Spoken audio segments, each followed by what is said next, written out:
তাজনুবা, আমি আপনার মন্তব্য শুনি। এই যে আপনার কাছে কি মনে হয় যে একটু বেশি অসহিষ্ণুতা কিনা বিরোধী জোটের পক্ষ থেকে, যে কি এখনই তাদের পদত্যাগ করতে হবে এরকম দাবি? মানে এটা আমি শুরুতে বললাম, আমি আসলে শিক্ষামন্ত্রীর ব্যাপারেই বলি, বাকিটা তো ওর দলেরটাও। আপনি এগ্রি করেন না যে ওর দলের থেকে যে দাবি এটা মানে এত অল্প সময় আসলে পুরো ব্যাখ্যাটা দেওয়া সম্ভব না, কিন্তু আমি যে পয়েন্টটাতে আসলে অ্যাড্রেস করতে চাই ওভারঅল লাস্ট পার্টের আপনাদের আলোচনায়, আপনারা দেখেন, আপনারা যে যারা ওয়াকি টকি নিয়ে নেমেছে, যারা স্টেপ ডাউন এডুকেশন নিয়ে নেমেছে, এই 12,70,000 শিক্ষার্থীর 100%ই কিন্তু বিরক্ত, অ্যানয়েড শিক্ষামন্ত্রীর উপর বা এই অসুবিধার উপর, কিন্তু নেমেছে 5 to 10%।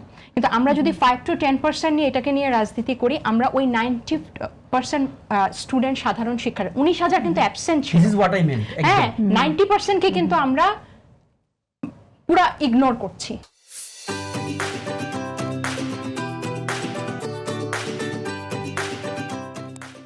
বিরক্ত কিন্তু 100%, কিন্তু আমরা রাজনীতি এবং টকশো করছি ওই 5 to 10% নিয়ে। আমার কথাটা হচ্ছে শিক্ষামন্ত্রীর কিন্তু এই 90%কে কিন্তু মেজরিটি নিয়ে তাদের প্রতি দুঃখ প্রকাশ করতে হবে এবং এটাকে অ্যাড্রেস করতে হবে। আমার পয়েন্টটা দুঃখ প্রকাশ, ওই দুঃখ প্রকাশ, ওই দুঃখ প্রকাশ আই ডিডন্ট মেন, ঠিক আছে?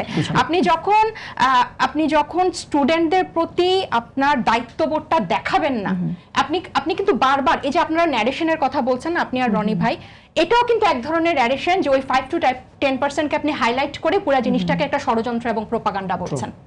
আপনি কিন্তু ওই 90% যারা অনলাইন কোনো একটা, আমি বলি, যারা ওই 90% সাধারণ শিক্ষার্থী, যারা কোনো অনলাইনে হাইপ তোলে নাই, যারা শিক্ষামন্ত্রীকে নিয়ে একটা বাজে মন্তব্য করে নাই, যারা রাস্তায় নামে নাই, কিন্তু ওই দিন চরম ভোগান্তির মধ্যে দিয়ে পরীক্ষা দিয়েছে, তারা কিন্তু এই শিক্ষামন্ত্রীর উপর বিরক্ত, তারা বিএনপি সরকারের উপর বিরক্ত, এবং বিএনপি সরকারকে কিন্তু এই ভোটটার কথা মাথায় রাখতে হবে। এটাই কিন্তু আমার পয়েন্ট।